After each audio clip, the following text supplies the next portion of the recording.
We're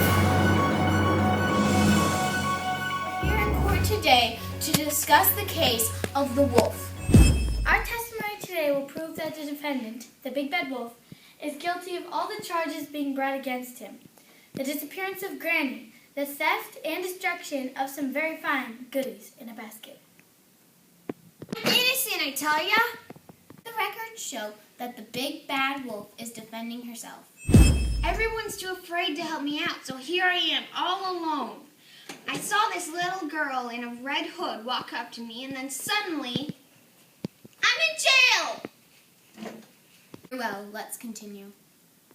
Place your right hand here. Do you promise to tell the truth, the whole truth, and nothing but the truth? Yes. Is it true that you were victimized by the Big Bad Wolf over here? Mm-hmm. Tell us in your own words what happened.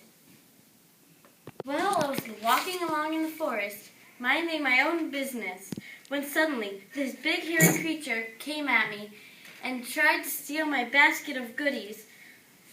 It's my grandma's birthday, and I worked so hard to make those treats for her. I slaved all day and wrapped each one in nice little packages, and this nasty old wolf wrecked them all.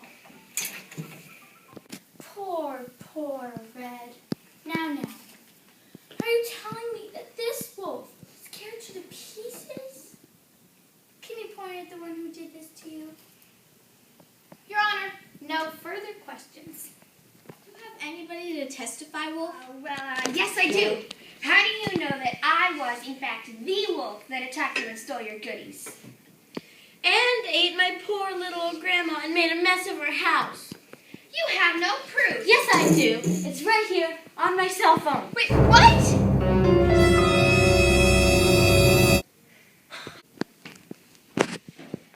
Your Honor, let this be known as Exhibit A. Very interesting. Give this to the jury. Order in the court. I don't understand. It looks like... Your Honor, I think we have a solid case here. I think this session should be adjourned. Wait a minute. I remember now. I saw pretty wrappings on the ground that day when I was walking through the woods. And I saw you, and you had crumbs all over your jacket. So I followed you to see where you were going with that little thingy. You went on to your grandma's house and made a mess there. No. You kept trying to clean up the mess, but it just kept getting worse. You didn't find your grandmother's... I remember.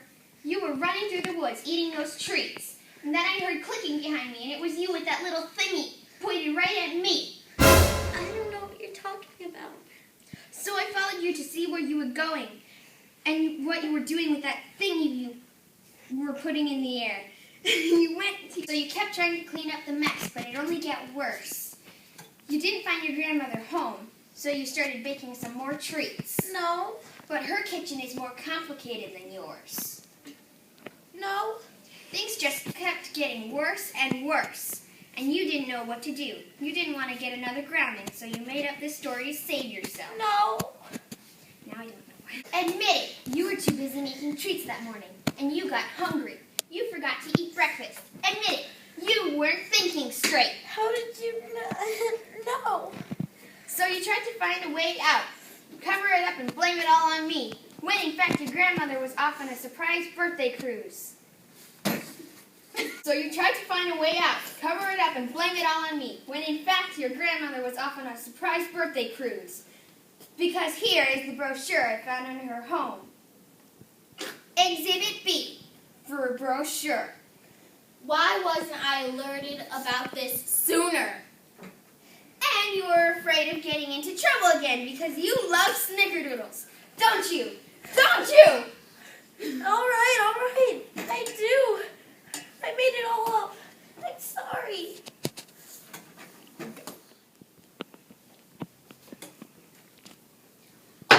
Order the court. What is the verdict? Your Honor, we think that the penalty should be house cleaning for a month, grannies, and each of ours. And 12 dozen snickerdoodles to everyone here. Add my house to the list and court adjourned.